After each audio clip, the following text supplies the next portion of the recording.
അതെ, നിങ്ങൾ ESAF small finance ബാങ്കിന്റെ IPO വന്നിട്ടുണ്ടായിരുന്നു, അപ്ലൈ ചെയ്തിട്ടുണ്ടായിരുന്നോ? അതുപോട്ടെ ടാറ്റ ടെക്നോളജിയുടെ IPO വന്നിട്ടുണ്ടായിരുന്നു, അതിന് അപ്ലൈ ചെയ്തിട്ടുണ്ടായിരുന്നോ?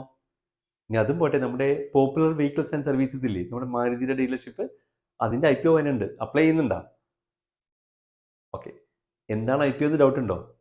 എക്സ്പീരിയൻസ് അത്യാവശ്യം സ്റ്റോക്ക് മാർക്കറ്റിൽ ഉണ്ടെങ്കിൽ നിങ്ങൾക്ക് അറിയാൻ പറ്റും, നിങ്ങൾ അപ്ലൈ ചെയ്തിട്ടുണ്ടാവും. ഇല്ലാത്തവർക്ക് വേണ്ടി ഞാൻ പറഞ്ഞു തരട്ടെ എന്താണെന്നുള്ളത്.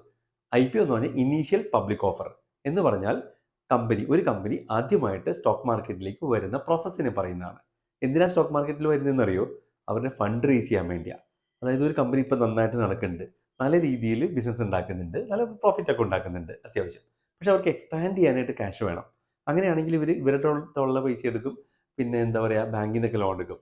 അപ്പം അതും പോരാണ്ട് വരുമ്പോൾ അവരെന്ത് ചെയ്യും, കുറച്ച് ഓണർഷിപ്പ് വന്നിട്ട്, ഇവരുടെ കമ്പനിയുടെ ഓണർഷിപ്പ് വന്നിട്ട് പബ്ലിക്കിന് ചെയ്യും.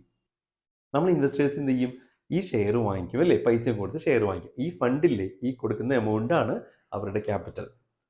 അത് വെച്ചിട്ട് അവർ എക്സ്പാൻഷനും കാര്യങ്ങളൊക്കെ ചെയ്യും. ഇനി നമുക്ക് ഷെയർ കിട്ടിയെങ്കിൽ നമ്മൾ ആ ഷെയർ കൊണ്ട് എന്താ ചെയ്യുക, നമ്മൾ ഇതിന് ഓണർഷിപ്പാണ് കിട്ടുന്നത് അല്ലേ. ഈ കമ്പനി നന്നായിട്ട് ഫ്യൂച്ചറിൽ പെർഫോം ചെയ്ത് കഴിഞ്ഞാൽ അതിൻ്റെ പ്രോഫിറ്റിൻ്റെ വിഹിതം, അതായത് ഡിവിഡൻഡ് ഒക്കെ നമുക്ക് കിട്ടും അല്ലേ.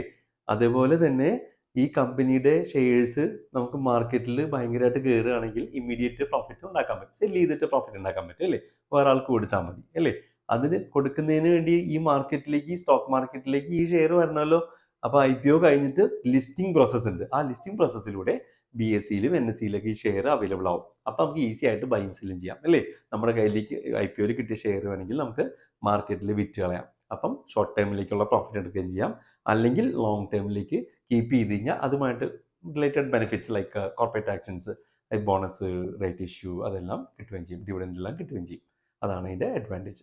ഇപ്പോൾ ക്ലിയർ ആയോ IPO എന്താണ്, ഇനീഷ്യൽ പബ്ലിക് ഓഫർ എന്താണെന്ന്? ഇനി വരുന്ന കുറേ IPOകളെ കുറിച്ചിട്ട് ഞാൻ ഓരോ വീഡിയോസ് ആയിട്ട് ചെയ്യുന്നുണ്ട്. എന്തായാലും മറക്കാണ്ട് കാണണേ. സബ്സ്ക്രൈബ് ചെയ്യാത്തവരൊക്കെ സബ്സ്ക്രൈബ് ചെയ്യണം കേട്ടോ. മാത്രമല്ല നിങ്ങളുടെ ഫ്രണ്ട്സും റിലേറ്റീവ്സിനൊക്കെ അയച്ചു കൊടുത്തോളൂ. നമുക്ക് ശരിക്കും പഠിക്കണം. സ്റ്റോക്ക് മാർക്കറ്റ് നന്നായിട്ട് പഠിച്ചിട്ട് നമുക്ക് ഇൻവെസ്റ്റ് ചെയ്യണം കേട്ടോ. ഇൻവെസ്റ്റിംഗ് ട്രേഡൊക്കെ നമ്മളുടെ വീഡിയോസിലേക്ക് ഇനി വരുന്നുണ്ട്. നമ്മളെല്ലാം കൃത്യമായിട്ട് കണ്ട് പഠിക്കും കേട്ടോ. Okay, thank you. Investment in securities market are subject to market risks. Read all the related documents carefully before investing.